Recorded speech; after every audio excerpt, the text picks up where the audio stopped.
Meus estimados irmãos e irmãs, muito boa noite. É uma alegria muito grande encontrar cada um de vocês. Depois de um recesso, em função das festividades do fim do ano e um problema de saúde, graças a Deus superados, voltamos ao nosso convívio salutar, que para mim tem grande significação. É motivo de muito júbilo e muita alegria para cada um de nós. Estamos iniciando uma nova jornada. Lembra que nós estamos estudando a maravilhosa obra A Vida do Mundo Espiritual e estamos começando hoje a sexta obra dessa coleção fantástica, chamada Libertação, pelas mãos venerandas de Francisco Cândido Xavier, o nosso Chico, através do benfeitor André Luiz. Eu sempre gosto de, antes de começar a estudar uma nova obra, dar uma consultada nos prefácios. Os prefácios têm nobres lições, notadamente as obras psicografadas por Chico, através de André Luiz, todas são prefaciadas pelo nosso Emmanuel, não é?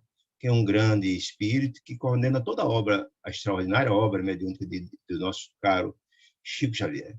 E ele nos diz assim, nesse prefácio dessa obra, diz, olha, nessa obra, nas antes das portas livres do trabalho cristão que André desenvolve com tanta beleza, eu queria recordar a obra da lenda egípcia do peixinho vermelho. Aí eu não vou traçar essa obra toda aqui, essa história toda aqui, mas em rápidas palavras, dizer o que significa essa lenda do peixinho vermelho. Portanto, diz Emmanuel que existia um lago ladrilhado no jardim, com bastante lodo, e que tinha muitos peixes, alguns peixes bem gordos, bem poupudos, acomodados, preguiçosos, que viviam de comer as larvas que lá surgiam, insetos, etc. Portanto, eram gordos, nada faziam, acomodados, preguiçosos, comiam, depois voltavam para suas locas para descansar, passavam o dia todo dormindo, comia e dormia. Entretanto, existia um peixinho pequeno, vermelho, que passava muita fome, porque esses peixes grandes e gulosos quase nada deixavam para ele, né? E, mesmo assim, os lugares destinados ao sono, as locas, estavam todas ocupadas, portanto, pelos peixes gordos e grandes. Então, o peixinho ficava para lá e para cá, se movimentando, passando dificuldades, necessidades. E isso o obrigou, diante das adversidades, a buscar se renovar, buscou estudar todo o ambiente do lago, conhecia cada ladrilho, vivia para lá e para cá, estudando, pensando, correndo, se movimentando. E por conhecer todo aquele processo, e vi que lá as perspectivas de melhoria e de renovação para ele eram mínimas, as perspectivas eram passando muita fome. Então, de estudar, encontrou então uma grelha, um pequeno sangrador, um pequeno vertedouro desse pequeno lago. E ele, como era magrinho, que corria para lá para cá, nadando muito, era magrinho, conseguiu, vencendo as dificuldades, perdeu algumas escamas, mas venceu esse gradilho e pegou um pequeno filete de água que saía, que era um pequeno vertedouro. E empreendeu sua jornada. Lá na frente encontrou um riacho, depois encontrou um rio e finalmente encontrou o mar, imenso, com magníficas perspectivas, não é? Ele que vivia naquele ambiente pequeno, sem perspectiva, sem conhecimento. Queria que só, por gentileza, silenciasse aí o microfone para não dar interferência aqui, por favor. Viu? Agradecendo demais. Bom, então, esse peixinho venceu e chegou no mar. Um mar imenso de perspectivas. Nesse trajeto, viu coisas lindas que ele não conhecia, muitas construções bonitas, palácios, casas, animais que ele não conhecia, florestas extraordinárias, e, finalmente, no mar, aquele mundo de vida, de peixes que ele não conhecia, baleias, peixe galo do mato, do alto, enfim, coisas lindas, corais que ele também não conhecia. Um mundo descortinou diante dele. E, sim, e a comida farta, foi muito bem recebido pelos todos os amigos, fez várias amizades no mar e passou a morar no chamado Palácio de Corais, um banco de corais fantástico, foi muito bem acolhido, etc. Fez muitas amizades. Entretanto, na conversa com os novos amigos, foi dito a ele, olha, você está aqui no mar, com essa perspectiva imensa, com possibilidades mil. Entretanto, aqueles colegas ficaram lá no lago, eles, poderá acontecer um fato, o mar nunca secará e nunca faltará alimento, mas para eles, num período de seca grande, é possível que aquele lago seque e eles venham a perecer na lama, no charco, etc. É uma possibilidade. E então o peixinho, com um coração generoso e bom, mesmo que nunca foi bem tratado lá, empreendeu, resolveu o seu coração, palpitou, que ele viria voltar lá para contar àqueles irmãos que existia um mundo que eles não conheciam, muitas belezas, com muitas possibilidades, com muitos alimentos, um mundo completamente distinto, maravilhoso, com muitas possibilidades, e empreendeu uma viagem imensa, com grandes sacrifícios. Saiu do mar, pegou o rio, pegou o riacho, e aquele pequeno filete d'água, até com esforço, penetrar de novo a grelha. E quando chegou no lago, ele imaginava que ia ser festejado, afinal de contas, ele estava voltando de uma viagem, com muitas perspectivas, com muitos conhecimentos, e achava que todos teriam interesse em ouvir sua história. todos teriam o maior interesse em ouvir seus descobrimentos, suas informações, seus conhecimentos novos. Entretanto, se decepcionou, que ninguém, absolutamente nenhum peixe, deu a menor importância ao seu regresso. Aliás, eles nem sequer tinham notado que ele não estava ali. Eram indiferentes, eram egoístas, só pensavam neles próprios, acomodados, não estudavam nem nada. E ele, num esforço muito grande para tentar conversar com ele, dizer que existia um mundo novo, que existia perspectivas novas, que ali aquele regato podia perecer, ninguém o viu. Finalmente, ele procurou o rei daqueles peixes, o que coordenava aquele lago, o mais importante, e fez um apelo. Eu queria fazer uma exposição a todos, explicar, que descobri coisas fantásticas, que vocês estão aqui correndo perigo, etc, etc, etc. Depois de muito esforço, convenceu o rei, e o rei reuniu, afinal de contas, a peixarada toda para ouvir. E ele, emocionadamente, começou a descortinar, a falar de sua descoberta, de um mundo novo que ele não conhecia. Tem muitas belezas, de potencialidades, de alimentos muito, de felicidade, de belezas extraordinárias. E que para eles, aqueles peixes acomodados, e que tinham possibilidade, segundo ele, de vir a perecer, caso houvesse uma seca grande, etc, etc. Entretanto, todos o viram. E só, mas para vocês se deslocarem até esse lugar, até o mar, etc., vocês precisam fazer esforços. Vocês precisam comer menos, fazer exercícios, perderem a gordura, estudarem. Para vocês terem condições de passar naquele gradino fininho, vocês têm que fazer esforço. Vocês têm que fazer suas reformas, suas transformações, aprender a viver com fazer mais energia, fazer mais exercícios, fazer suas reformas, para poder ter acesso e até estudar para poder chegar ao mar e usufruir desse benefício. Quando terminou a sua exposição, foi uma gargalhada geral.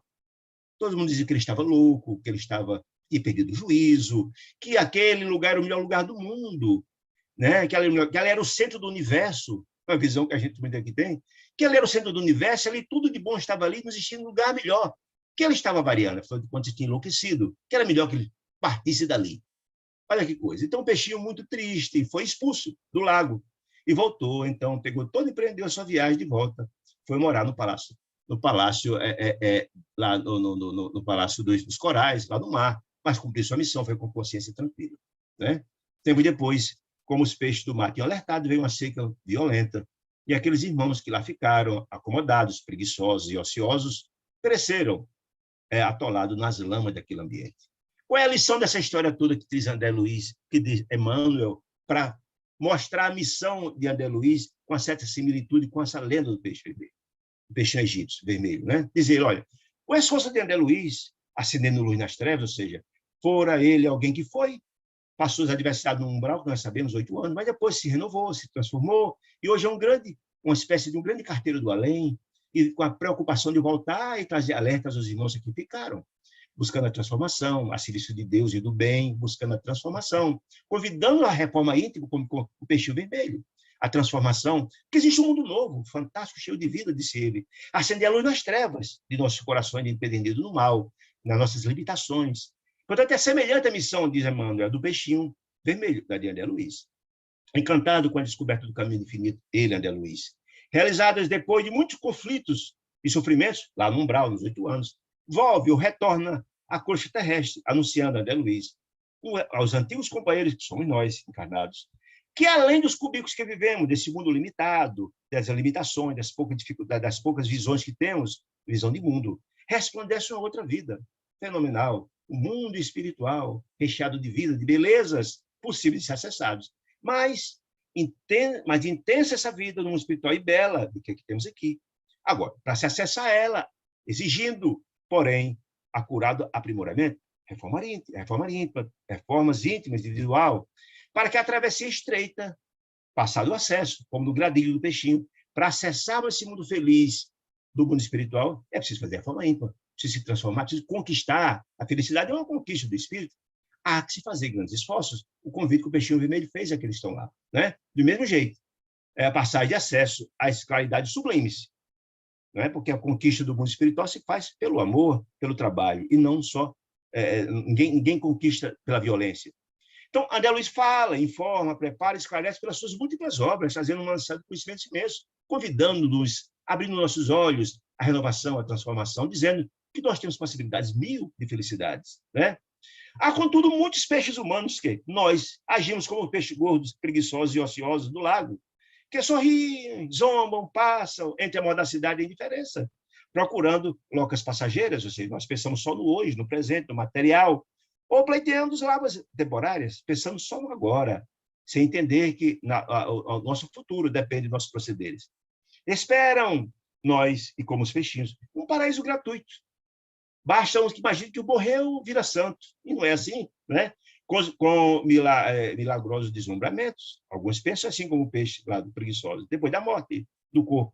Mas sem André, sem as orientações de André, diz Emmanuel, ou de nós mesmos, com esses alertas, com essas ajudas, que vêm através das informações do mundo espiritual, os servidores que somos, de boa vontade, para todos os caminheiros da vida humana, portadores dos céus, pronunciou Jesus, o grande pastor, a seguinte frase: a cada um será dado de acordo com as suas obras. Ou seja, não é possível colher sem plantar. Cada um colherá em conformidade com os seus esforços, com suas renovações, com suas transformações. Então, esta mensagem do prefácio é fantástica, dizendo a similitude do trabalho do peixinho vermelho, um trabalho hercúleo, magnânimo e celestial, desenvolvido pelo grande André Luiz. Essa obra foi psicografada em 22 de fevereiro de 1949. Bom, então, começando depois desse prefácio cheio de ensinamentos, o capítulo 1, porque é um capítulo longo, eu vou tentar fazer uma leitura dinâmica para a gente buscar as informações contidas nesse extraordinário capítulo. Toda obra, é interessante mostrar a dinâmica, a didática da obra de André Luiz. Toda ela baseia-se em fatos do mundo espiritual. E o livro se baseia nas vivências, nas experiências colhidas do mundo espiritual. Mas a didática do mundo espiritual, e é importante a gente entender, quanto mais evoluídos são as criaturas, os espíritos, mais todas as ações são planejadas. Né? O improviso é exatamente das criaturas inferiorizadas. O mundo espiritual, quando mais elevado, mais eles planejam para que tudo dê certo.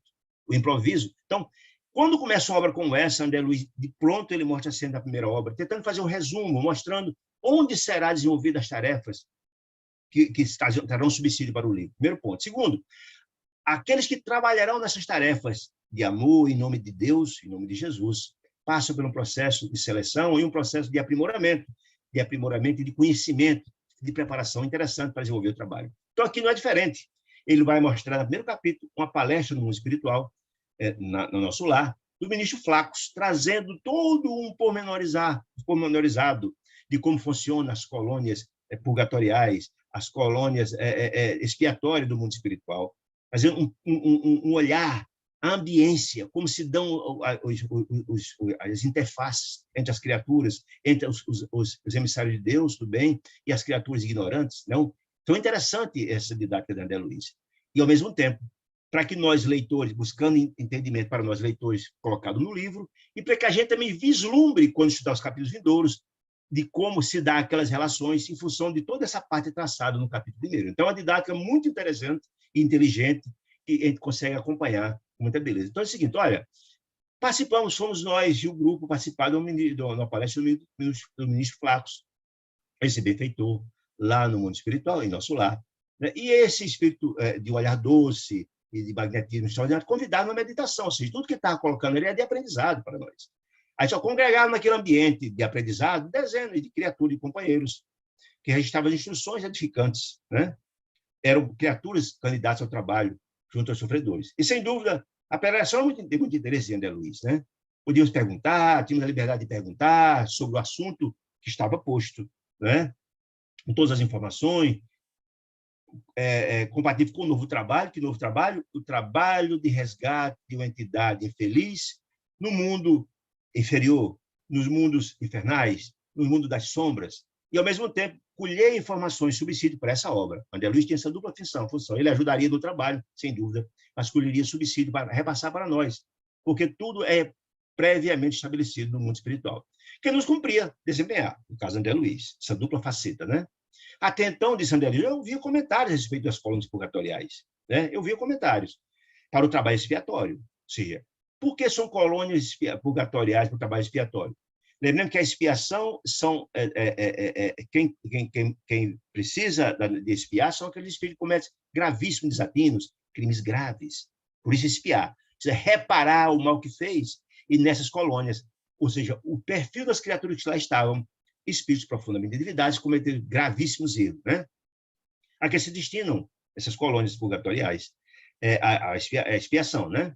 Arrebatando milhares de criaturas arraigadas no mal, portanto, cometendo crimes, etc, etc, etc. Entretanto, agora o instrutor Gúbio, no caso aí era o instrutor, era o orientador a quem André Luiz iria na companhia dele para esse trabalho de resgate e, ao mesmo tempo, de aprendizagem interessante. Gúbio, silencioso, ouvia. Gúbio teria aceitado a presença de André Luiz, que tinha a missão do livro, mas também de auxiliar, tinha permitido a presença dele, né, de André Luiz, para acompanhar um desses centros dessa espécie. Ou seja, que centro? Há uma colônia purgatorial, certo? De trabalho expiatório, onde ele iria libertar alguém. Essa era a missão, que André Luiz vai trazer os pormenores de como é feito esse trabalho de resgate e como é que é a ambiência desses locais. Essa é a grande questão. Então, aquela palestra do Benedito Flávio tem esse objetivo dessa ambientação, dessa compreensão e de toda uma estratégia de atuação em nome de Deus, né? Interessado na palavra do orador, das suas elucidações, expectação, que não queria perder um tio daquelas informações, todas eram muito importantes em André Luiz, porque naquele ambiente, a atenção transparecia de todos os rostos dos aprendizes. Quem os aprendizes? As dezenas de criaturas que estavam lá, né, ouvindo, porque ia ser de muita utilidade essas informações. O recinto. Eram candidatos todos, os ouvintes. Eram candidatos ao serviço de socorro aos irmãos ignorantes, criminosos, infelizes, atormentados nas sombras, que estavam lá nessa colônia purgatoriais. Ou seja, era uma preparação essa fala do ministro Flávio. Ele continuou dizendo, olha, os superiores que se dispõem a trabalhar com os inferiores, em benefício dos inferiores, ou seja, os que mais têm a didática de Deus, Deus assiste o homem pelo homem, os filhos de Deus, os que mais têm, os que mais têm conhecimento, ajudam os que menos têm, os ignorantes. Os que mais podem ajudam os que menos têm, mais frágeis, né? Em ação persistente e substancial. Não pode utilizar das armas para esse trabalho. Não. Por quê? Sob pena de precipitar-se no baixo nível dele. O que significa isso? Quer dizer, então, ministro Flávio, ninguém pode usar da violência para obrigar ninguém a mudar, não. Por quê? Primeiro que os atritos criados, você baixa o seu nível vibratório, né? Não teria sentido algum, se você vai assistir, não tem sentido você criar atritos. E outra coisa, você só mostra que é diferente daquelas criaturas às quais você deseja a renovação deles, mostrar que é diferente, agir diferente. Essa que é a grande questão. Então, usar de armas, de autoritarismo, jamais, em tempo algum, não é a didática adequada para lidar com criaturas dessa natureza. A severidade, disse o ministro Flávio, pertencerá aos que instruem, mas nunca a violência. Mas o amor é o companheiro daqueles que servem. O que é que ele quer dizer com isso? Para encontrar criaturas com nível de ignorância, de fragilidade, de dificuldades, etc., com muito pouca permeabilidade ao diálogo, precisa encontrar uma forma de tocar a alma dessas criaturas. Esse processo de tocar a alma é um processo altamente complexo, né? Muito complexo, mas só se modifica essas criaturas tocando a alma, tocando o ponto, digamos assim, ele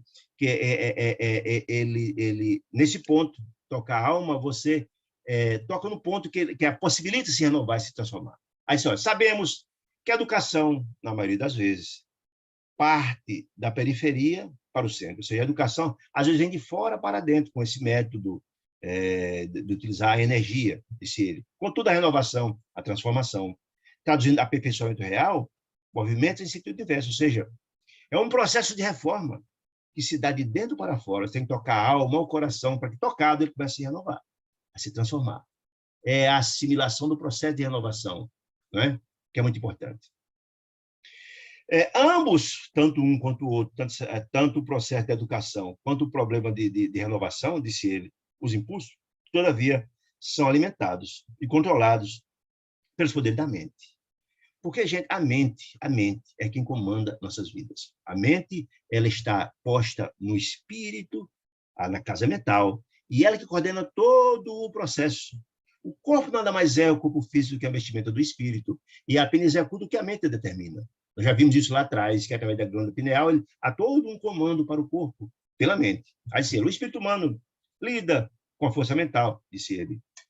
tanto quanto o manejo de eletricidade. Diz o ministro. Antônio, continua no prefácio, tá? Não mudou, não.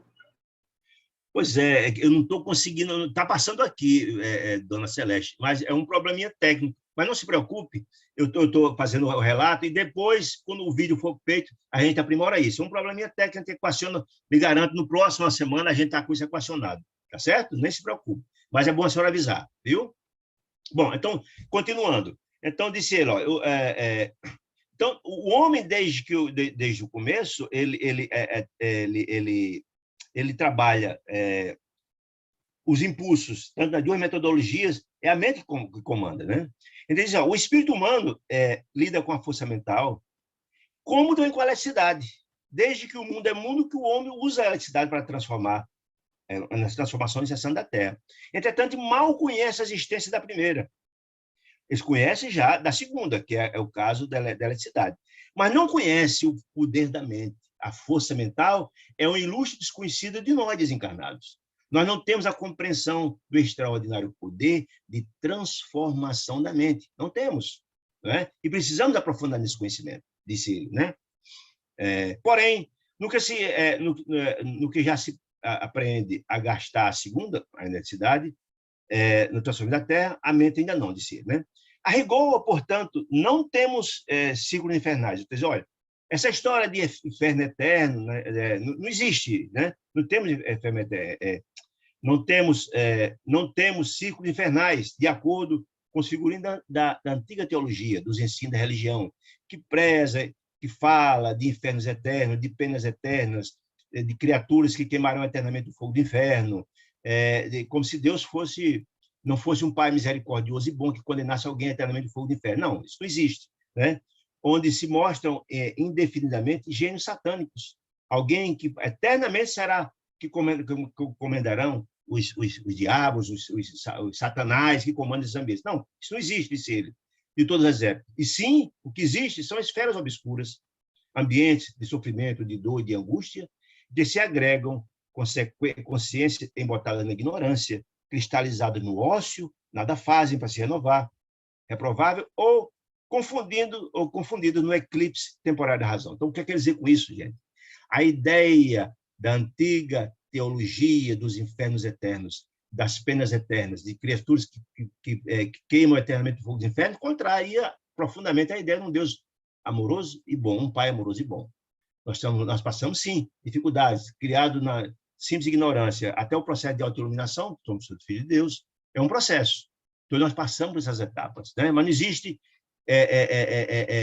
espíritos satânicos eternamente, nem existe inferno eterno, quero explicar isso. Né? É importante que a gente entenda essa compreensão, porque lá atrás a gente falou um pouco sobre isso, lá no Obreiro da Vida Eterna, mostrando também que esses ambientes, essas criaturas insubmissas, criam essas zonas de tormentos reparadores. O que é que eu quero dizer com isso? Lá na obra Tormento da Obsessão, de Dona Ivone do Amaral Pereira, ela fala, como também fala o Obreiro da Vida Eterna, que esses ambientes, tanto as colônias espirituais elevadas, de belezas múltiplas, como regiões infernais, de ambiente dantesco, de sofrimentos eternos, de um ar intragável, de um ambiente escuro, essa ambientação, é fruto do pensar e do sofrer das criaturas que lá estão. Porque o pensamento tem um poder imenso, imenso, de modificar o fluido cósmico universal.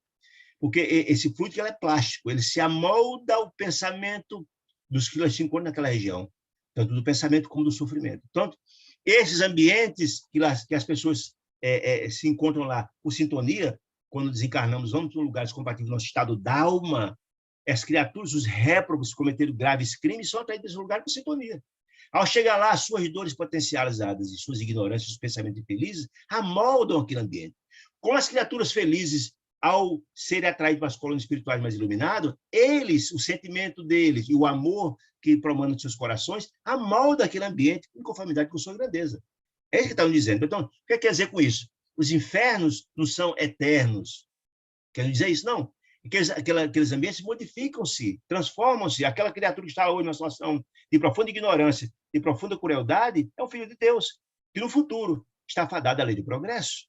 Então, não existe alguém satânico a vida inteira. Os ambientes, não, esses próprios ambientes se renovam, se transformam. Vamos ver um pouquinho mais para frente. Bom, semelhantes criaturas, essas infelizes, no entanto, não se regeneram à força das palavras. O que é que ele quer dizer com isso, gente? As criaturas no estado de ignorância deste, não é só na atividade do poder de argumentação para transformar, não. Onde a ignorância é profunda, onde a crueldade é imensa, o estado é muito grande de ignorância. Eles não modificam-se apenas com o diálogo, não, não. É preciso ser tocada a alma dessas criaturas, né? Necessita do amparo edificante, que eles mostrem, modifiquem o tom vibratório, é o toque na alma, elevando-lhe um modo de pensar e refletir. Vocês estão lembrados, quando estudamos lá no Obreiro da Vida Eterna, da irmã Cipriana, que chegou a um ponto de ignorância tal do obsessor, que fora convocada a irmã Cipriana, porque ela tinha um estado da alma de grandeza, que o benfeitor chamou de divino amor fraternal, que tinha a capacidade de tocar o coração das pessoas, tocar onde existe, onde desencadeia todo um processo de renovação. Tem que tocar. O amor é o único sentimento capaz de transformar o ódio, de renovar. Então, para essas criaturas, apenas palavra não resolve. Tem que ser uma estratégia com muito amor e muita renúncia para tocar a alma dessas criaturas, né? É muito interessante isso, pelo estado dessas próprias criaturas. Muito bem. Disse ele, olha, aí ele fala assim, eminentes pensadores do mundo, sempre que vieram ao mundo, já buscaram metodologias, traçaram estratégias, as próprias religiões trazem conhecimentos muito importantes no que diz respeito às metodologias, os roteiros para transformar a humanidade. Afinal de contas, as religiões são caminhos para Deus, nos diz a doutrina espírita, e todas elas têm cabedais de informações importantíssimas, não é? Então, não é falta de método, não de conhecimento, não é. O que nós precisamos mesmo é de pessoas que materializem isso, né? O mundo precisa de pessoas que materializem esses conhecimentos, certo? Isso é que é importante. Não é preciso dizer, faço o que eu digo, não faço o que eu faço, é preciso materializar, vivenciar. Eu gosto muito daquela expressão do apóstolo Tiago, que diz que a fé sem obras é morta. Não basta ter a fé, tem que colocar em prática, em vivência, que o mundo precisa de pessoas que materializem os ensinamentos postos através das religiões, né? Que todas são santas, como diz a doutrina espírita. Todas são santas, são instrumentais. O que muda as pessoas, o que renova as pessoas, que transforma as pessoas, não são as religiões. Não é o fato de você dizer que pertence a uma religião que você transforma em pessoa melhor ou pior. Não. O que transforma as pessoas é a materialização, a vivência dos conhecimentos trazidos pelas religiões. Essa é que é a questão. Não é o fato de você estar na religião que acha que está salvo. Isso é ilusão. Nós precisamos materializar os ensinamentos que trazem as religiões, que são caminhos para Deus, criados por Ele. Então, empreender esse intercâmbio, essa grande trajetória, essa luta de transformação, incentivando-se tão somente os valores culturais da vida, dos informes que são postos, diz ele, seria consagrar a tecnocracia. Ou seja, a transformação do homem não pode ser uma mera tecnologia, quero cálculo, uma mera maquinal. Não é. Não é. É a procura simples, olha, que procura esse sistema tecnocrático, procura simplesmente a mecanização da vida, e a vida não funciona assim, destituindo das sementes gloriosas da improvisação. O que é que ele quer dizer com isso, gente? Não são as informações que chegam que transformam os homens. É preciso, além disso, elas são importantes, mas é preciso da assistência amorável dos enviados de Deus. Então, nós precisamos dos nossos tutores, que são nossos tutores, os anjos da guarda, como diz a doutrina católica, os amigos espirituais, como diz a doutrina espírita, os emissários de Deus, buscando nos orientar, tocar nossos espíritos, estar ao nosso lado, aconselhando, tutelando nossas vidas. Isso é que é importante. Essas duas questões são importantes, mas sem a ajuda dos benfeitores, dos emissários de Deus. Nós todos somos fazendo parte de uma grande família universal, somos todos filhos de Deus. E aqueles que mais têm, ajudam os que menos têm. Os que mais sabem, ajudam os mais ignorantes. Esse é o grande processo de fraternidade. Deus ajuda o homem pelo homem, né? Olha, quando ele fala instituindo a improvisação, porque cada situação é uma situação. O benfeitor espiritual chegando no espírito relutante do mal, na ignorância, ele utiliza uma estratégia em conformidade com o problema e a gravidade daquele problema. Então, não é uma coisa meramente tecnológica, se uma metodologia se aplica a tudo. Não funciona assim. Cada caso é um caso. De infinito e da eternidade, diz ele. Aí ele faz aqui um apanhado muito interessante. Olha, o mundo sempre recebeu o emissário de Deus, sempre, né? Sempre. E esses emissários de Deus, com suas compreensões, com seus conhecimentos, certamente buscam orientar a humanidade. Em todos os tempos, Deus sempre viu os emissários de Deus, né? Que tocam, e aí, etc. Mas não é só isso, precisa muito mais que isso. É forçoso reconhecer que a organização humana em si, só esse cabedal de informações, de orientações, não atende às exigências do ser imperecível. É preciso ajudar, é preciso acolher, é preciso chegar até essas criaturas, tocar suas almas. Aí ele começa a falar, fala de Péricles, na Grécia, que trouxe importância esse trabalho de realização, né? Mas a belicosidade do seu povo não cessou por isso, né? O assédio, o desgosto, etc. Alexandre o Grande, o conquistador, que fez um grande império vasto, disse ele, mas não impediu que seus generais a sanha de saque, de morte, etc., etc., não obstante ter trazido uma contribuição. Augusto, Divino, o século de Augusto, do Império Romano, que também trouxe informações importantes. Avançado programa político, benefício de todos, né? Mas não conseguiu banir de Roma a sua sede de dominação a qualquer preço. Ou seja, eles trouxeram considerações, trouxeram importância. Constantino, o grande Constantino, que cessou, o grande imperador de Roma, que cessou a perseguição dos cristãos, deu sua contribuição, mas não cessou as detestáveis guerras em nome de Deus, como as cruzadas e por aí vai, né? Quem tiver mais interesse nesse estudo de Constantino, tem essa maravilhosa obra, que eu já falei várias vezes, Jornada dos Anjos, de Célia Carneiro, através do benfeitor Lúcio, que narra muito bem esse processo todo do trabalho de Constantino. Muito bem. Napoleão, o ditador que trouxe progresso material, desenvolvimento material, mas era um ditador. Naquela época era muito comum a igreja quem coroava os imperadores, os reis, e ele colocou, no gesto ditatorial, a própria coroa na sua própria cabeça, né? A ganância de posse e de poder. Trouxe algumas contribuições materiais, mas não avançou muito. Aí falo de Pasteur, que trouxe grandes contribuições da ciência, dedicada à selva microbiana, acessar as doenças, etc., etc., etc., mas também deu sua contribuição, mas não conseguiu resolver. O que ele quer dizer com isso? O mundo sempre enviou seus emissários de amor, né? Podemos falar de Gandhi, de Madre Teresa de Calcutá, de Chico Xavier e tantas outras criaturas que deram contribuições importantíssimas. Mas só isso não equaciona, não resolve. Precisamos todos da assistência paternal dos emissários de Deus, dos nossos tutores. Esse trabalho importante de assistência que vai acelerar o processo de despertamento para a vida espiritual. Aí só, permanecemos diante de uma civilização de superfície. Ou seja, o que quer dizer com isso? Houve grandes avanços tecnológicos do conhecimento. Hoje o homem manda as suas máquinas a vistoriar, a descobrir os buracos negros, as estrelas, as imensas imensidões do universo. O homem tem capacidade de fazer um transplante de face, por aí, de imprimir um carro numa impressora 3D. Isso é fácil. Uma civilização de superfície, e nós avançamos só no conhecimento material, mas não na moralidade. É isso que quer dizer isso.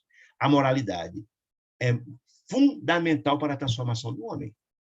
Nós encontramos pós-doutores com conhecimento material, dando coisas no vento, literalmente falando. Pessoas que são absolutamente analfabetas espiritualmente falando, né? Que reclamam a presença daqueles que ensinam o bem. Mas muito mais do que ensinam o bem, é preciso que praticam. Gosto muito da expressão, e Dona Celeste também gosta muito, da frase de Madre Teresa de Calcutá: as mãos que trabalham, que operam, são mais santas do que os lábios que oram. Então, precisamos de mãos à obra, precisamos de trabalho, materialização do trabalho, né? É isso que está nos dizendo. Por isso, o trabalho de espiritualidade é tão fundamental, de apoio, de sustentação, de despertar da alma humana. Sobre o manancial da cultura, que o mundo tem, informações, nos vales da terra, é imprescindível que desça a compaixão dos céus, já disse ele, através dos montes de amor e de renúncia dos emissários de Deus, dos trabalhadores do Pai, né? Cristo, disse ele, não brilhou apenas no ensinamento sublimado, esse evangelho, esse manancial fantástico de informações, maior cabedal de moralidade trazido à humanidade capaz de redimir o homem, educar a alma humana. Muito mais do que isso, Jesus vivenciou, ensinou.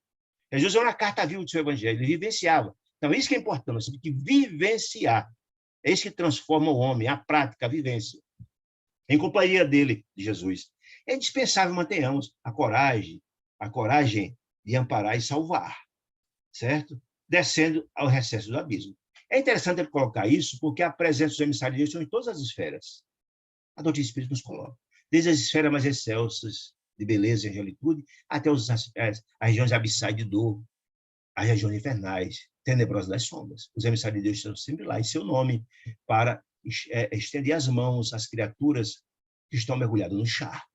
Esse é o amor de Deus. É Deus assistindo o homem pelo homem, não é? Não longe de nossa paz relativa, ele está falando do mundo espiritual, ali, né?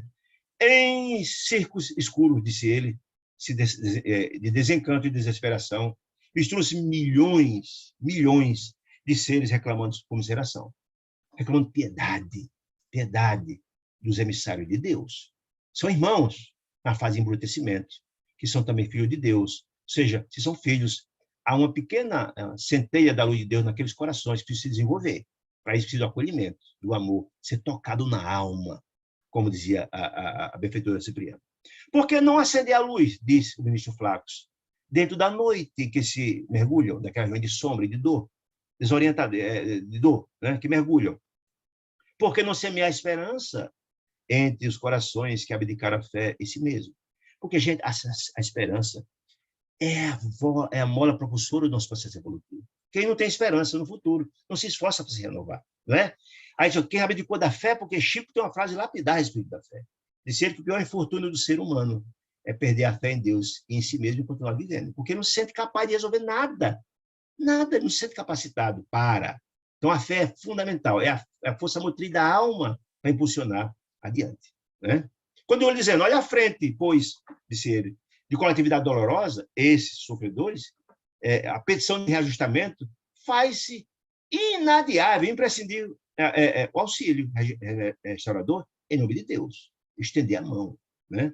Somos entidades, disse ele, ainda infinitamente humildes, isso é o ministro Flacos falando para aquela comunidade de trabalhadores que vão a regiões infernais colher, libertar a criatura. Busca o nome da obra é libertação, certo? Disse ele. Somos entidades ainda humildes e imperfeitas, disse ele, nos candidatando de pronto à condição dos anjos. São imperfeitas para nos candidatarmos à condição de anjos. Não, estou muito distante dos anjos. Não, nós somos criaturas humildes, quer dizer isso, né? Comparada à grandeza, disse ele, inabordável de nós, para nós, dos milhões de sóis que obedecem às leis soberanas e divinas em todo o universo, a nossa Terra, nosso planetinha, que gira em torno do planeta de grandeza, em todas as suas esferas. E é importante falar das esferas para a gente lembrar do ensinamento lá atrás, no livro A Cidade no Além, de Gorina Cunha, que fala que a Terra não só é a crosta, não. A crosta, nós temos a crosta, mas temos 6 camadas extrafísicas. Vizinho a nós está o umbral grosso, onde está coladinho a nós, regiões de dor profunda e abismais, o umbral intermediário e o umbral, digamos assim, mais light, a periferia do umbral, a saída do umbral, que é onde fica o nosso lar, certo? Mas depois disso tem os espíritos que laboram nas artes, etc. Depois os que sublimaram e, por fim, a 6ª esfera, onde está os que coordenam e governam o nosso planeta. Entretanto, a doutrina espírita tem informações somente até a 3ª esfera. Não temos sequer da 4ª para frente. Vê como nós estamos distantes dessas compreensões. Então, só é a Terra, mesmo todas as suas esferas, nada mais é do que uma pequena laranjinha diante do Himalaia. Ou seja, a Terra nada significa para o mundo, para o universo. Nada significa. Isso é de muito pouca importância. Muitas pessoas acham que a Terra é o centro do universo, a visão equivocada da igreja outrora, né? E nós, espíritos, ele está falando para aquele grupo de espíritos, outros, confrontados com essa atitude dos espíritos superiores, seja, eles, espíritos que estão lá trabalhando para buscar ajudar os seres infelizes, diante dos espíritos excelsos, que dominam a sabedoria na santidade, não passamos, por enquanto, de bactérias controladas pelo impulso da fome e do magnetismo do amor. Seja, ele quer dizer que a gradação da sublimidade é imensa, eles estão, com muita humildade, falando que são pequenininhos, mas, em nome de Deus, pode contribuir, e muito, nesse processo, né? Disse ele. Entretanto, guindados às singelas culminâncias da inteligência, disse ele, somos micróbios que sonham um crescimento próprio para a eternidade. Ou seja, eles já despertaram, e sabem que o caminho da evolução e da luz está na prática do bem, do amor e da fraternidade, isso que querem dizer. Estão no caminho, e é um processo longo, mas é despertar, e tem todas as possibilidades de progresso, ele está nos dizendo isso, né? Enquanto o homem, nosso irmão, disse ele, desintegra, assombrado, os átomos nas descobertas atômicas, ele disse, olha, nós do mundo espiritual já trabalhamos com essas informações há muito mais avançados, disse ele, estudamos a energia atômica, que nós da Terra não temos nem aquilatar, ou seja, ele quer dizer o seguinte, que o conhecimento é infindável, nós temos uma visão muito pequena do mundo, está falando isso, está falando sobre isso, exatamente sobre isso, né? Então, caminheiros todos, porém, que somos do progresso infinito, principiamos apenas, ele e nós, né? Ele e nós, a sondar a força mental. Quem? As criaturas encarnadas e espirituais, a força mental, que nos condiciona às manifestações nos mais variados planos da natureza. Ou seja, a força mental ainda é muito desconhecida completamente por nós, basicamente. E o mundo espiritual ainda, na esfera que eles estão, tem muito ainda a compreender a potencialidade da força mental. Eles são encarcerados ainda à lei de retorno, presos, significa isso. A lei do progresso, porque as reencarnações e a metodologia que Deus nos concede para as múltiplas matrículas na escola da vida e auferindo com informações, conhecimentos, pela lei do progresso, é uma bondade de Deus, é uma possibilidade de Deus nos dar da matrícula no processo da vida, temos efetuado multisseculares recapitulações. Sempre viemos em aprendizado por milênios consecutivos. Esse é o grande processo. Ninguém consegue avançar sem as experiências, como ninguém pode chegar ao alto nível do conhecimento material sem trabalhar gradativamente a cada ano se matriculando na escola convencional. Aí só, expressando-nos coletivamente, sabemos hoje que o espírito humano lida com a razão há precisamente 40 mil anos. Ou seja, o homem saiu da profunda ignorância há cerca de 40 mil anos para o processo do raciocínio mais elevado, do desenvolvimento do sentimento, etc., etc., da razão. Todavia, com o mesmo furioso ímpeto do homem de Neandertal, aquele homem das cavernas, que nós somos os homens que acham muito mais avançados, né? Mas aquele homem aniquilava o seu irmão, né? O Homo sapiens, que somos hoje, né? Aquele homem das cavernas aniquilava o companheiro, o irmão, a golpe de sílex, de pedra, pela sua ignorância. O homem da atualidade, disse ele, classificado na glória das eras das grandes potências, do conhecimento imenso, que manda aparelho para o espaço, que faz cirurgias complexas, da nanotecnologia, etc., disse ele, esse homem extermina o próprio irmão a tiro de fuzil. Mas que desenvolvimento é esse, gente? Tem o conhecimento material, entretanto, falta o conhecimento da moralidade. A elevação se dá pela transformação do coração, dos sentimentos, do amor, da renúncia, da fraternidade, da benevolência, da indulgência, do perdão. Então, que desenvolvimento é esse? Que nós agimos correlatamente com o Neandertal lá, só que matar com a pedra elétrica com um fuzil hoje mata do mesmo jeito, né? Aí só. Os investigadores do raciocínio, os cientistas, etc., que escrevem ligeiramente tisnados dos princípios religiosos, ou seja, muito baseado ainda na teoria, nas informações trazidas pelas igrejas tradicionais, com aquelas informações da teologia tradicional, do céu eterno, do inferno eterno, de um céu onde ninguém trabalha, coisa do gênero, um inferno de ociosidade, que não faz o menor sentido, né? Diz que esses irmãos do conhecimento, tinados princípios religiosos, identificam tão somente essa anomalia sinistra. Que anomalia? Que o homem de hoje, com todo o conhecimento, atira de fuzil e mata como lá o Neandertal da caverna matava com a pedra na cabeça. A renitência da imperfeição, diz o homem de hoje, com todo o conhecimento, está na fragilidade da carne, diz ele. Mas será que a carne, gente? Não, não é na fragilidade da carne. Como se a carne fosse permanente individualização diabólica. Como a culpa fosse da carne, nós sabemos que a carne nada mais é do que a roupa do espírito, né?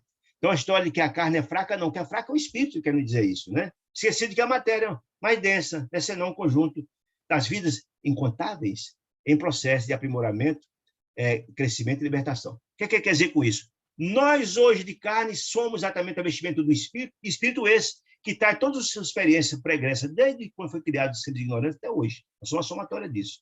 Então, as nossas ações é da nossa mente, aquela máxima de que mente são, corpo são, mente doente, corpo doente, é exatamente isso.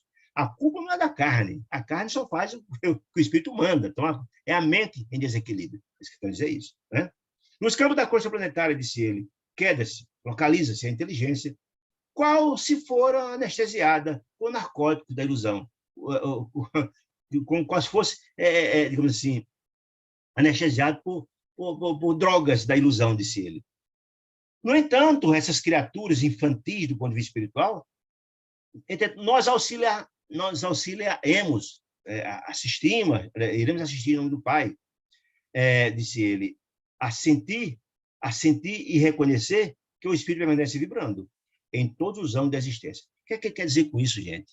o espírito é imortal, nós somos seres interdimensionais. Nós somos a mesma criatura aqui encarnada e quando desencarnamos somos a mesma criatura, com vícios e virtudes, é isso que quero dizer. E que precisam da assistência dos emissários de Deus, tanto aqui como alhures, como no mundo espiritual, é isso que quer dizer.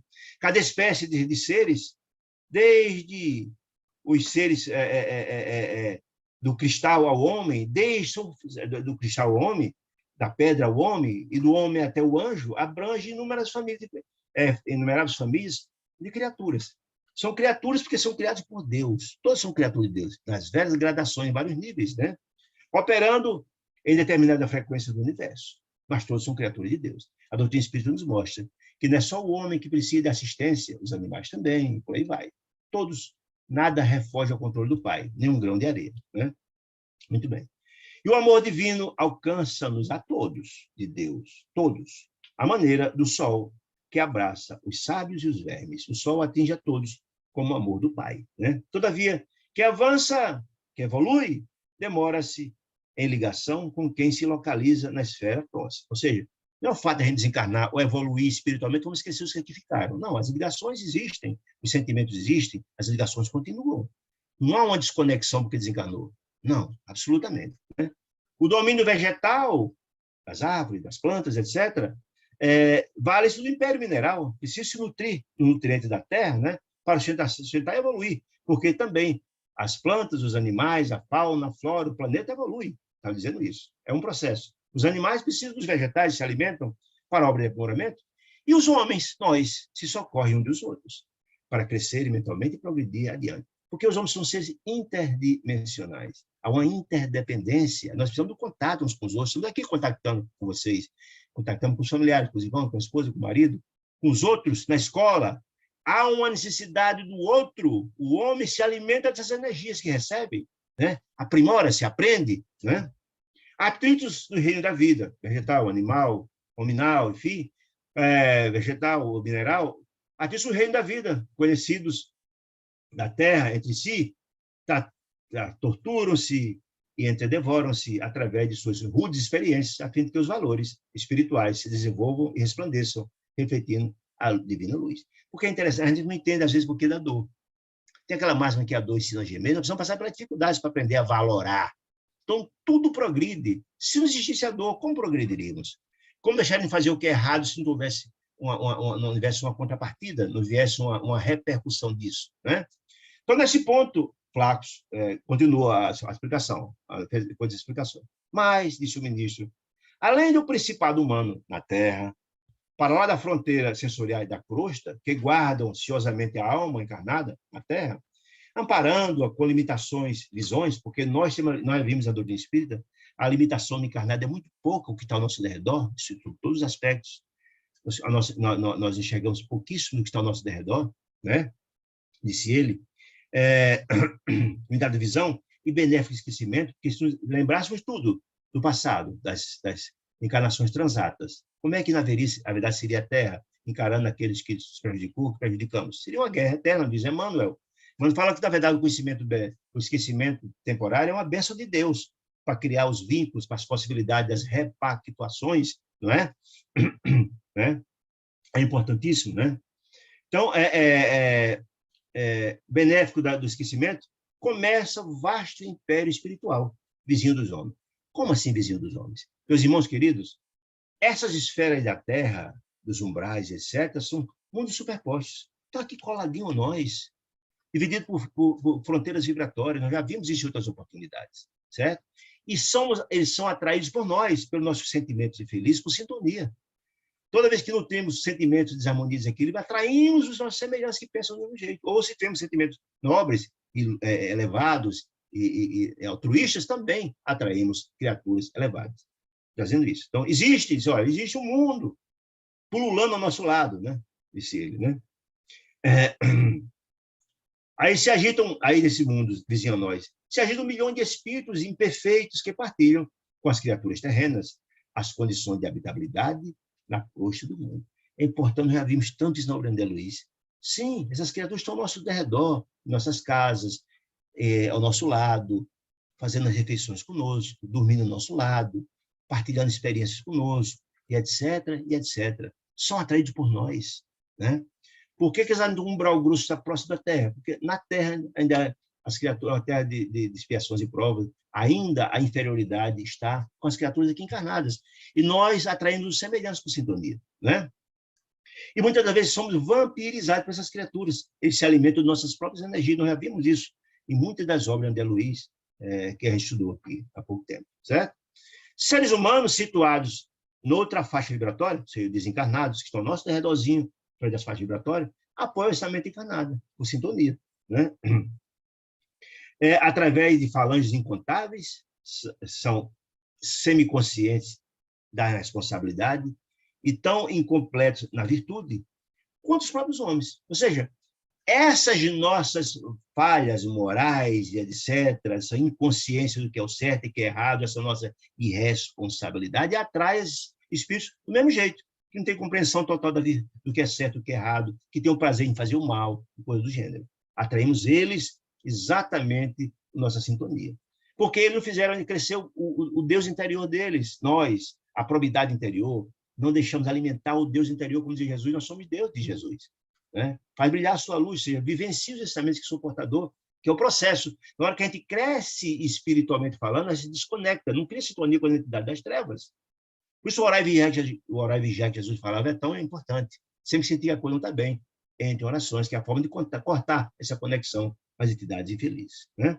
Então, a matéria de espíritos flacos, congregando milhões de vidas embrionárias, ele fala de todo esse processo, dessa interação entre os homens, que é importante. Vamos avançar aqui um pouquinho, porque o tempo puxa. Muito bem. Demora-se a inteligência corporificada no círculo humano, disse ele, em transitória região, adaptada às suas exigências de progresso e aperfeiçoamento, dentro do qual o protoplasma, que lhes faculta o instrumento de trabalho, crescimento e expansão.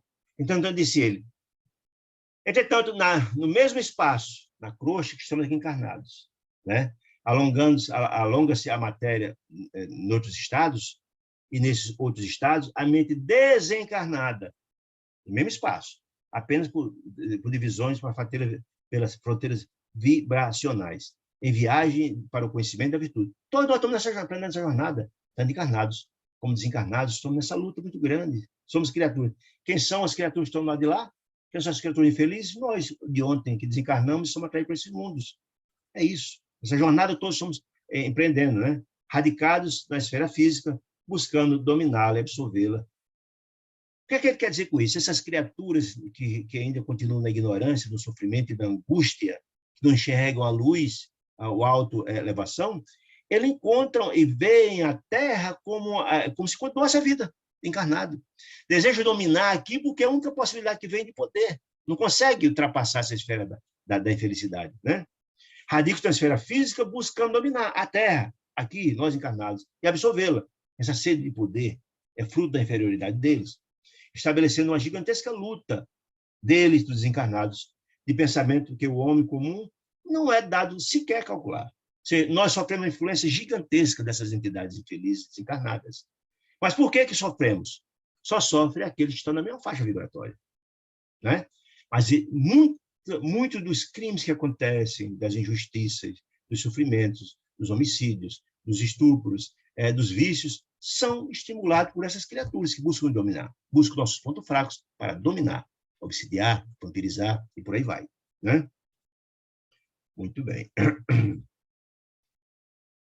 Frustrados, essas criaturas, sem ser poder, frustrados em suas aspirações de vaidoso domínio, do domínio celestial, ou seja, essas criaturas que desencarnam uma situação dessa, frustrados porque não tem como ascender os mundos celestiais, porque os mundos celestiais se conquistam pelo amor e não pela força.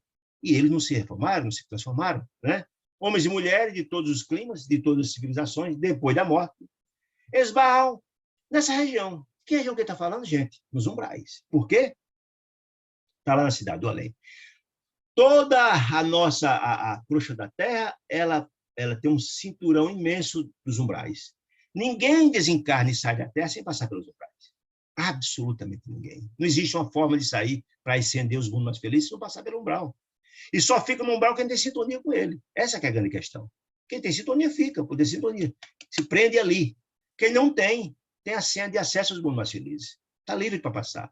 E a única forma, como o peixinho lá do lago, que emagreceu, se renovou, estudou, transformou-se, passou pelas gradilhos. Não há como a gente acessar os mundos mais felizes se não fizer nossa reforma íntima, nossa transformação, adelgaçar o nosso perispírito, tornar ele mais leve, mais delgado, mais feliz, etc, etc, etc. É a senha de acesso. Não tem nada que nos ligue naquela região onde a gente passa. Essa aqui é a história, né?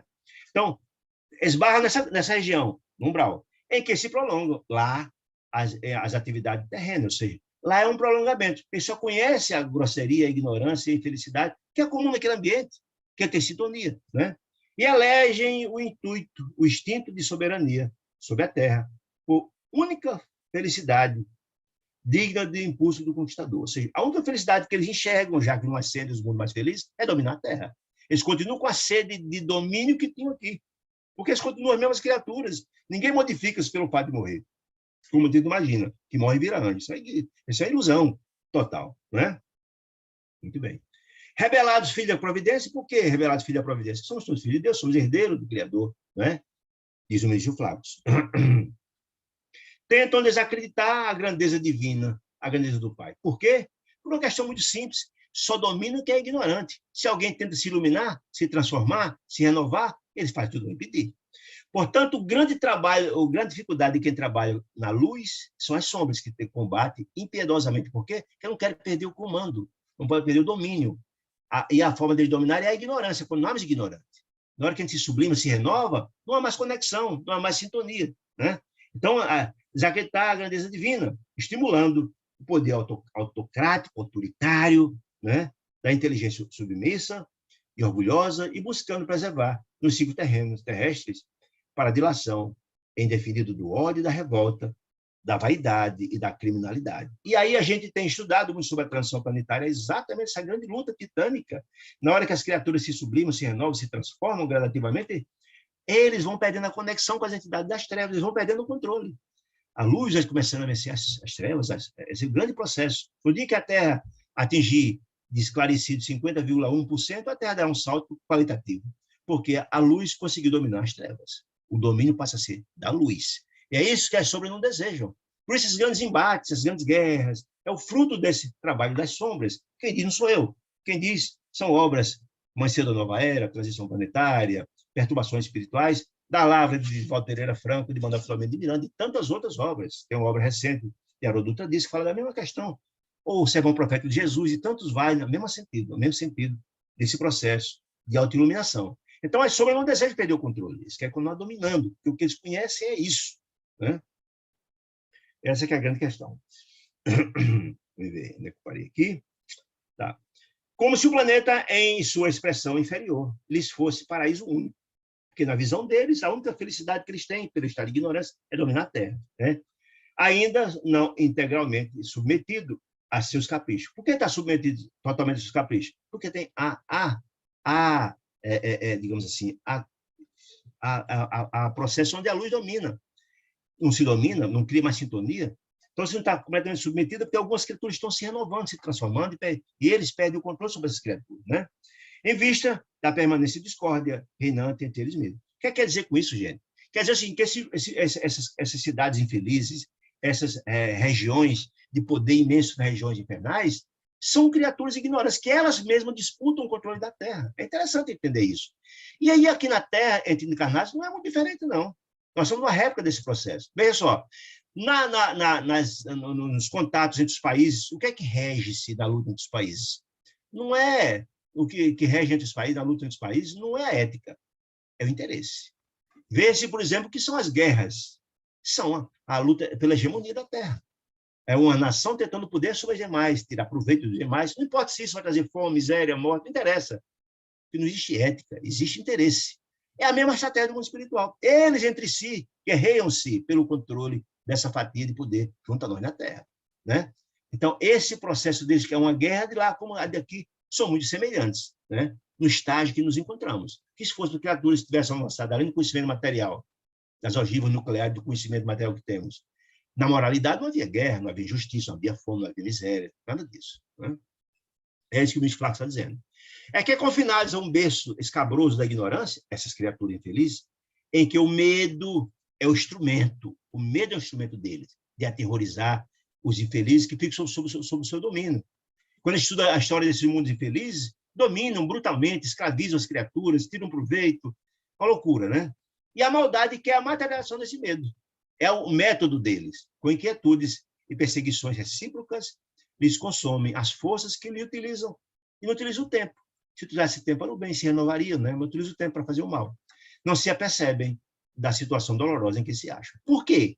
Porque as pessoas que são fixadas no mal só pensam em fazer o mal.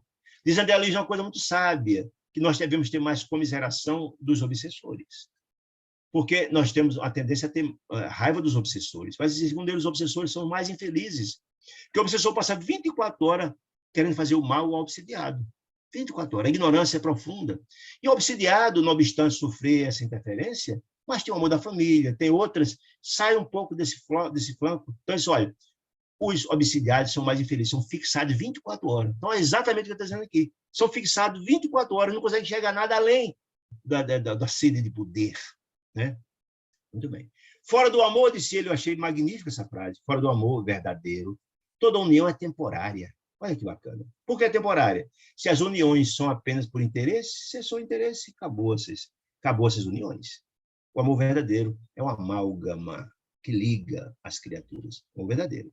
Então, a união é temporária se não tiver o amor. E a guerra, disse ele, será sempre o estado natural daqueles que perseveram na posição de disciplina, de inferioridade. Ou seja, que estão longe de atingir o amor. Se atingisse o amor, não matava, não guerreava, não levava as pessoas à fome, à miséria, à desgraça. Né? O reino espiritual, disse ele, o reino flacos, continua sua exposição. Dividido e atormentado. Dividido por quê? Porque cada uma fatia deles quer dominar a terra e os outros. E atormentado cerca a experiência humana. Cerca a humana em todas as direções. É aquele cinturão que eu me reportei. Cerca, nós estamos aqui cercados por eles. Entretanto, a única forma de nos livrarmos desse domínio deles é a renovação. Por isso, Jesus falava do vigiai e orai. Sempre. Isso tem que ser um mantra na vida de cada um de nós. Então, nós estamos cercados por essas criaturas, né? Tentando dilatar o domínio permanente da tirania e da força. Né? A única forma é fazer nossas renovações, nossas transformações, nossas reformas íntimas. Sabemos que o Sol, disse o ministro, opera por meio de radiações, nutrindo eternamente a vida a milhões de quilômetros, sem nos referirmos às condições da matéria em que nos movimentamos. Lembremos-nos de que o nosso sistema solar, as existências mais rudimentares, desde aos cumes iluminados, tanto um quanto o outro, dois que estão nas esferas iluminadas dos cumes das montanhas, ou que estão no recôncavo das trevas, nas baixas, nas grutas, etc., estão sujeitos à sua influenciação. De quem? Do Sol. O Sol chega, atinge a todos, uns mais, outros menos, mas todos têm a influenciação do nosso planeta, do nosso sistema solar. Como acontece em alguns campos gigantescos do cosmos, das galáxias, dos buracos negros, etc., também nós, espíritos, desencarnados, eles, por exemplo, nós outros, espiritualmente caminharemos para o zênite evolutivo. Todos nós caminhamos, e é um desejo, e é uma determinação de todos nós seremos felizes um dia, todos nós caminhamos para o zênite.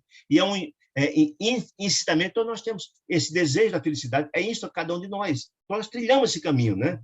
Experimentando as radiações uns dos outros. Ou seja, esse grande trilhar, como no cosmos há uma interdependência dos planetas, e se aprimoram as galáxias, o planeta, vai gradando, o ser humano é do mesmo jeito, está dizendo. Nós dependemos dessa irradiação, dessa troca de energia uns dos outros, nas trocas de experiências, nos aprendizados, nas experiências, nas vivências. Né? Neste processo multiforme, disse ele, o intercâmbio, tanto dos planetas como dos homens, atração, imantação e repulsão faz parte desse processo, aperfeiçoando os mundos e as almas. Então, o processo de aperfeiçoamento é o mesmo no universo inteiro. Os planetas se renovam, se transformam, todos os seres da criação é uma lei universal. A lei do progresso é uma lei universal. Mas nós precisamos dessa interdependência, dessa troca de energia, de informações, de conhecimentos, né? Na comunidade universal. Dentro de semelhante realidade, toda a nossa atividade terrestre se desdobra num campo de influências uns para com os outros, que nem mesmo nós, os aprendizes humanos em ciclos mais altos, poderíamos, por enquanto, determinar. Ou seja, essa determinação de como se dá essa interdependência, esses contatos, não é do mundo espiritual, nem do nosso instrutor, é de cada um de nós. É um processo. É um processo que esse trabalho, esses atritos, essas renovações, é uma coisa individual de cada um de nós. Nós vamos evoluindo e vamos aprendendo no processo.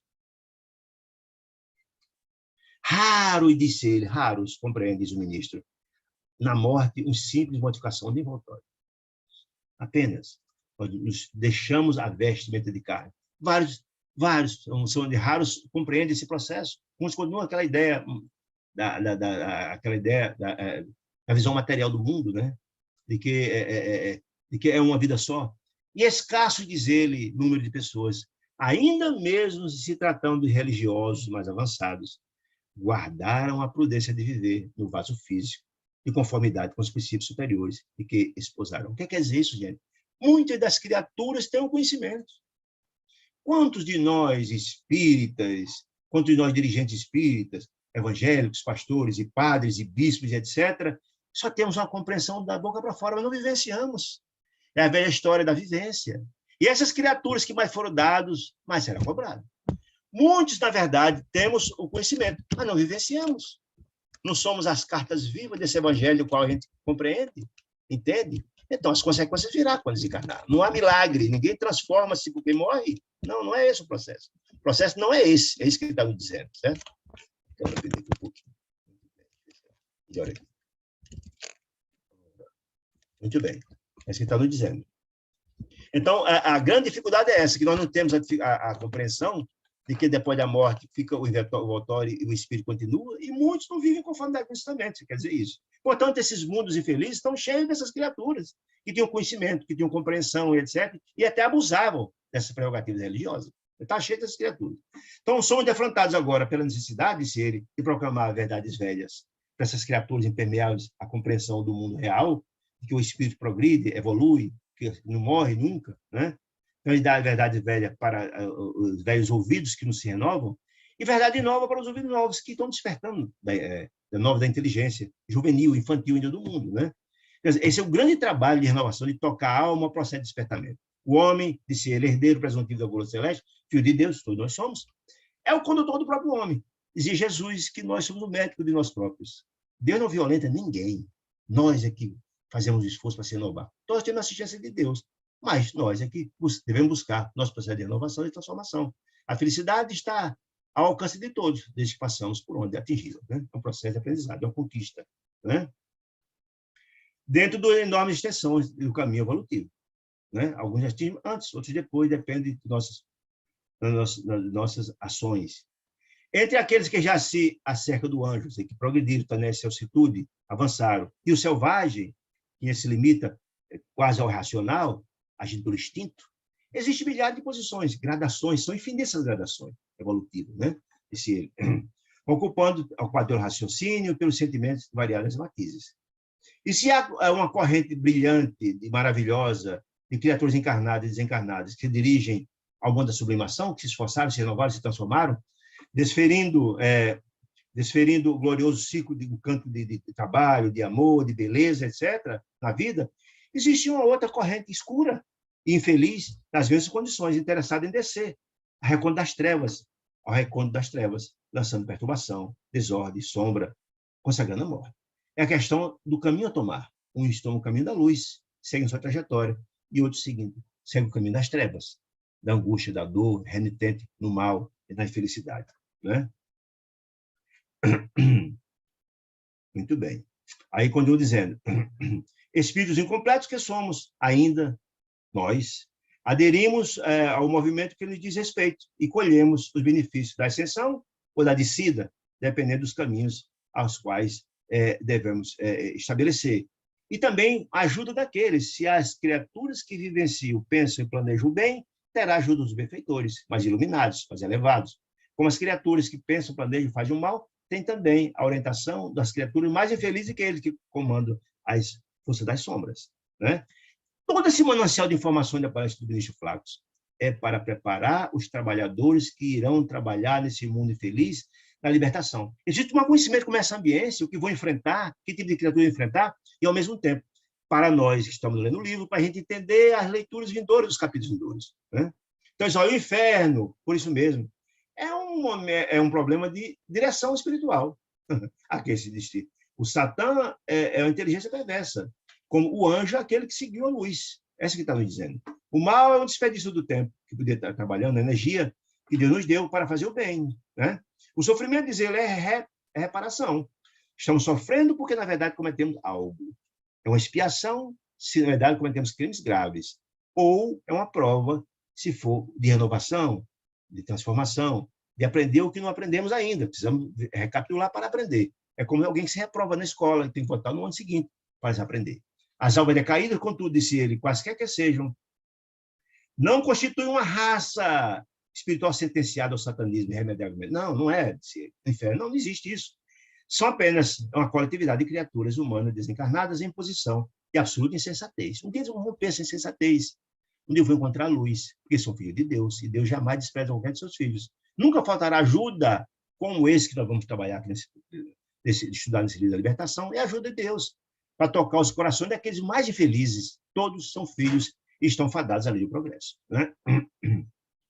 Misturam-se a multidão terrestre, nós encarnados, misturam-se essas criaturas infelizes à multidão terrestre, exercem ação singular sobre inúmeros lares. Nossos lares, nós convivemos com aqueles que estão em sintonia com a gente. Se é um lar voltado ao amor, à paz, à fraternidade, à oração, etc., etc., vão estar representados essas criaturas que se sintonizam com esse ambiente. E aqueles que só pensam no mal, planejam o mal, também vão estar as criaturas lá. Eles também influenciam as administrações, os governos, das empresas, do Estado, da União, etc., influenciam. E o interesse fundamental dos mais poderosos inteligentes, as pessoas imaginam que só o fato de ser inteligente, ser um cientista, ser um dirigente, algo de muito conhecimento, não é influenciável? Sim. Não tiver moralidade? Sim. Quantos cientistas de alta escola recebem o Prêmio Nobel que destinam os seus ensinamentos, os seus estudos, as suas informações, os seus conhecimentos para atividades menos felizes, né? E etc. Como é que surgiu as bombas atômicas? Se não foi no espírito não foi, por exemplo, altas inteligências do mundo científico, né? Essa é a grande questão. Também são influenciados por eles, são influenciados por eles. Dentre elas, essa a inteligência poderosa é a conservação do mundo ofuscado e subtraído à força da ignorância, defendida e do egoísmo recalcado, adiando o reino de Deus de que tanto falava Jesus. Porque Jesus falava que o reino de Deus não é um local circunscrito, não. O reino de Deus é criado no nosso coração. A cada ação no campo do bem, colocamos um tijolinho nessa construção do reino de Deus. E o que quer dizer com isso? Nós encontramos o céu e o inferno sem desencarnar, não, aqui mesmo. Se eu vivo praticando bem o amor e a fraternidade, eu tenho o amor da questão ao nosso redor, dos que se beneficiam, de que confraternizam conosco. Se eu me planejando, praticando o mal e planejando, eu também tenho inferno aqui. O ódio, as violências, enfim, por aí afora. Né? De milênios em milênios, essa informação é importante. De milênios em milênios, a região em que respiram essas criaturas infelizes padece extremas alterações. Estão lembrado, quando a gente estudou o livro O Bem da Vida Eterna, estão lembrado do fogo purificador? Do fogo purificador? Então, Deus é tão magnânimo e bom, Pai, que faz uma renovação. Faz aquele fogo purificador que queima os miasmas, os ódios, os ressentimentos, as energias deletérias. Faz uma renovação, um saneamento daquele ambiente. Há uma renovação naqueles ambientes. Nós vimos lá, no livro O Bem da Vida Eterna, o qual acontece ao campo provisório ocupado pelos povos desconhecidos. A matéria, disse ele, em que ele estrutura aqueles ambientes, que é o fruto do pensamento e do sentimento daquelas criaturas, estrutura residências, sofre tremendas modificações. Há uma queima, um saneamento, uma renovação daquele ambiente. E precioso trabalho seletivo se opera na transformação natural, dentro dos modos do infinito bem. Está lembrado? Passou o fogo purificador, lá na casa transitória Fabiana de Cristo, eram resgatadas aquelas criaturas que estão no processo de renovação, que tinham uma certa auréolazinha, e as criaturas não têm uma continuar lá. Mas há um saneamento, há uma melhoria naquele ambiente. Deus está sempre ajudando seus filhos, não importa que seja anjo ou que seja criatura mergulhada nos abismos, nos charcos das regiões abismais. Né? Entretanto, embora de fileiras compactas, incessantemente substituídas, disse ele, substituídas, persiste por séculos consecutivos, acompanhando o curso das civilizações e seguindo-lhes os esplendores das experiências. Então, é um processo que há renovação, porque todo dia desencarna criaturas infelizes, que são atraídas por esses mundos. Né? Então, continua o ministro Flaxo. Aí alguém perguntou, alguém que estava ouvindo a palestra, mas escuta, grande benfeitor, como é que Deus permite uma situação como essa? esses queixos de dor, de sofrimento, de angústias? Aí ele respondeu uma coisa muito simples. Respondeu, mas escuta, meu irmão, por acaso, você que me interroga, como se explica a sua tardança de nossas próprias adesões ao plano divino? O que quer dizer isso? Por que você demorou tanto a despertar para estar aqui? Isso é um processo, não é? Isso é um processo. Você hoje é a somatória de suas experiências múltiplas até chegar até aqui. Você demorou. Você tem que enfrentar suas próprias sombras individuais. É um processo, né? Sente por acaso, amigo, disse ele, iluminado o suficiente para negar o lado sombrio de sua própria individualidade? Todos nós temos o nosso lado obscuro. Lembra daquela explicação magnífica de André Luiz, do cérebro triuno, e no andar de baixo está o porão, que guarda as reminiscências do nosso passado obscuro?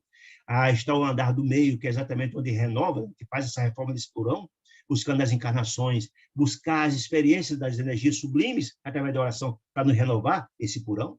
Esse cérebro triuno, todos nós temos nosso porão, nossas imperfeições, que se fôssemos criaturas sublimes e felizes, habitávamos esse planeta. Estamos aqui, precisamos aprender. Ele disse a mesma coisa a ele, por acaso, né? Aí perguntou, libertou-se por acaso o irmão de todas as tentações que flui do escaninho, do porão do passado, misterioso da luta interna? Você, por acaso, já passou? Se puder, se fosse, passou, não estaria nem aqui. Não admite que o orbe, ou seja, a Terra, o planeta, possui seu ciclo de luz e de trevas, como acontece a nós mesmos, nos excessos do coração? Então, nós somos uma réplica. Nós somos essa criatura, existe essa dualidade dentro de nós, sombra e luz. Estamos nessa grande luta, fazendo que desse Deus interior cresça e resplandeça, expulsando as sombras. É um grande processo. O planeta é do mesmo jeito. O planeta se desenvolve do mesmo jeito. É um processo de renovação e transformação. Quer dizer isso. E assim, como duelamos nós em formidáveis conflitos por dentro, a vida planetária é compelida igualmente a combater os recônditos ângulos de si mesmo, desse processo de transformação. É a lei do progresso universal. Inderrogável, né? Quanto à intervenção do Senhor, recomendamos que os estudos desta hora, disse ele, recordamos que nós estamos estudando agora, disse ele, não se prende apenas ao aspecto da compaixão de Deus para com seus filhos, não, mas é um problema de justiça. A justiça de Deus é indelével. Lembra que Jesus falava que nós temos que pagar até o último sentido dos nossos erros, temos que reparar nossos erros? Isso é justiça divina. Se Deus não tivesse uma justiça, não justificaria quando nós fazemos o mal, porque não teria consequência. A dor ensina a gemer, nos diz o dito popular, e é fato. Nós colhemos que plantamos. Nós, está falando deles, Espírito, diz o ministro. Outros, e a humanidade militante na carne, disse ele, não representamos, senão diminuta parcela da família universal. Jesus dizia que nós somos uma pequena morada na casa do Pai, né? Confinados na faixa vibratória que nos é peculiar. Ou seja, nós estamos vivendo no lugar onde temos sintonia. Quando desencarnamos, vamos direto para o lugar que temos sintonia. Está dizendo isso. Nós, os espíritos, desencarnamos, vamos direto para o lugar que temos sintonia. Pela questão de sintonia, de vibração, né? Somos simplesmente alguns bilhões, disse ele, de seres perante a eternidade. Apenas na família, na grande casa do Pai, nós somos uma pequena fatia dessa família. E estejamos convencidos de que o diamante é lapidado pelo diamante. Se botar um material mais fraco, quebra e não lapida o diamante. Ou seja, nós só podemos ser lapidados pelas criaturas semelhantes a nós, ou mais duro do que nós, né? O mal só pode ser corrigido pelo mal, disse ele. Ele vai explicar isso por quê aqui na frente. Funciona, diz ele, a justiça através da injustiça aparente. Até que o amor, quando estiver cansado de sofrer, da angústia, da dor, que a dor ensina a gemer, só a perda faz com que a gente dê valor àquilo que perdeu, só a doença faz a gente valorar a saúde, por aí vai, né? Aí é que o amor vai chegar ao nosso coração, né? Até que o amor nasça e redima os que se condenaram a longas e dolorosas sentenças diante da boa lei. Quem violou a lei de Deus terá que reparar. Isso que está nos dizendo. Terá que reparar. E a dor, sem dúvida nenhuma, é o remédio, né? Homens perversos, calculistas, digitosos e consequências de seres são vigiados por gênios da mesma natureza, mais infelizes que ele, né? que abusam deles, escravizam, etc., etc., que se afinam com suas tendências, que são portadores, disse ele. Realmente nunca faltou proteção dos céus às criaturas de Deus. Nunca. Deus sempre está em todo lugar, assistindo e protegendo.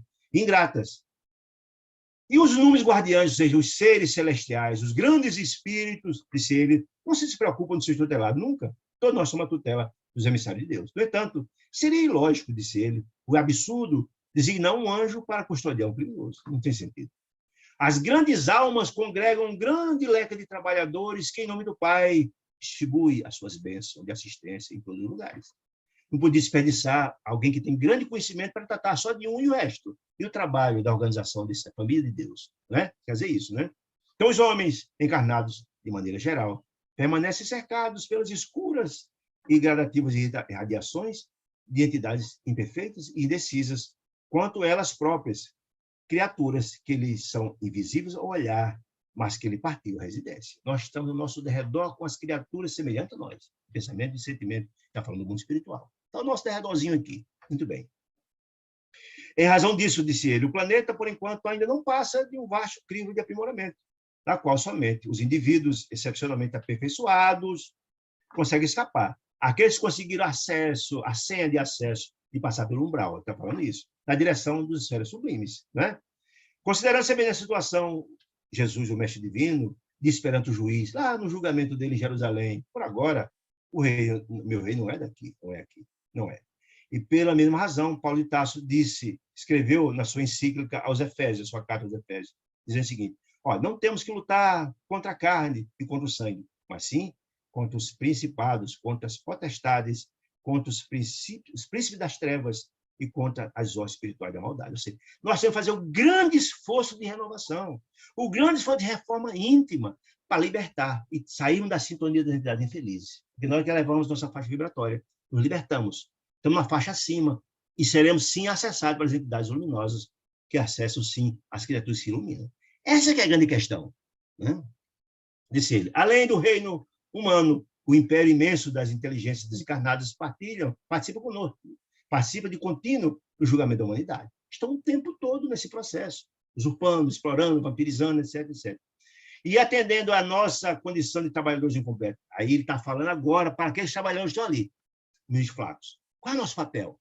Detentores de velhas dificuldades e terríveis inibições, não são perfeitos, né? Na ordem do aprimoramento iluminativo, cabe-nos, é a nossa tarefa preparar recurso de auxílio, de tocar a alma, de despertar a alma humana. Esse é o papel em nome do Pai, reconhecendo que a obra redentora de transformação é um trabalho educativo por excelência. Então, que educar o ser, tocar a sua alma para convidá-la à transformação. O sacrifício do Mestre Jesus na cruz foi fermento divino, levedando a massa, ou seja, dando volume ao seu ensinamento sublime, né? Disse ele.